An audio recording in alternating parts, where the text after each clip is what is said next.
Namaku Rakan, usia 23 tahun, baru saja lulus kuliah, dan sedang menunggu hasil lamaran kerja yang entah kapan datang. Hari-hariku belakangan ini diisi dengan tidur siang terlalu lama, menatap plafon kamar kos, dan sesekali main game online sampai lupa waktu. Sampai suatu sore, telepon dari Paman Budi mengubah segalanya. Raka, bisa bantu Paman? Neret.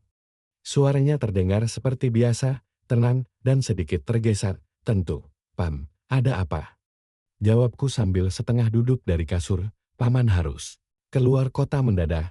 Ada urusan pekerjaan yang nggak bisa ditunda. Tapi rumah baru Paman belum ada yang jaga. Boleh kamu tinggal di sana sementara? 3 hari aja, kok. Aku terdiam sejenak. Rumah baru. Aku bahkan tak tahu Paman punya rumah lain selain yang ia tempati bersama keluarganya di Semarang. Itu rumah warisan dari teman lama Paman. Letaknya agak ke pinggir kota, di daerah yang belum terlalu padat. Tapi tenang, listrik dan air udah nyala, tempatnya juga aman dan bersih. Kamu bisa anggap itu liburan kecil-kecilan.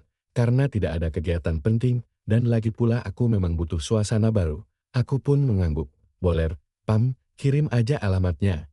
Bagus, kuncinya sudah dititip ke orang dekat sana. Nanti kamu tinggal ambil. Rumahnya nggak jauh dari jalan besar. Telepon pun ditutup. Hatiku agak senang, sekaligus penasaran. Aku tidak tahu rumah seperti apa yang akan kujaga, tapi 3 hari di rumah kosong mungkin bisa jadi cerita menarik, atau setidaknya tempat untuk menenangkan pikiran dari tekanan hidup setelah lulus kuliah.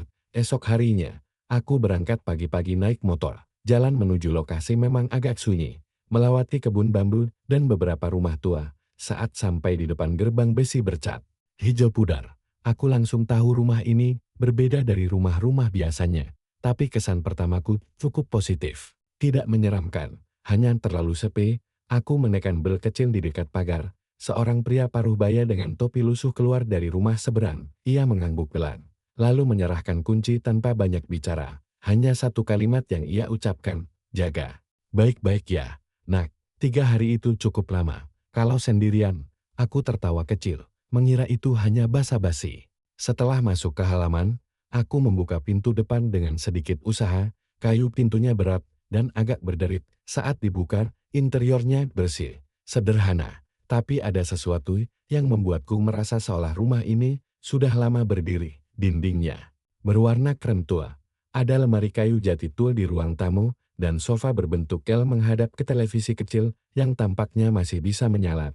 Dapur berada di bagian belakang, lengkap dengan peralatan makan, kompor, dan bahkan ada satu kotak roti yang masih segar di meja makan. Seolah-olah seseorang sudah menyiapkan semuanya untuk kedatanganku. Malamnya, aku duduk di ruang tamu sambil membuka laptop. Aku menulis sedikit di blog tentang hari pertamaku menjaga rumah kosong. Semuanya terasa normal, tenang, bahkan sedikit menyenangkan. Sebelum tidur, aku sempat berdiri di depan jendela. Jalanan lengang, suara jangkrik terdengar dari kejauhan. Angin malam masuk pelan lewat sela jendela yang tak rapat. Lalu aku berkata pelan, entah pada siapa, cuma 3 hari, gampang. Kok, aku belum tahu bahwa 3 hari ini akan jadi pengalaman paling aneh dalam hidupku.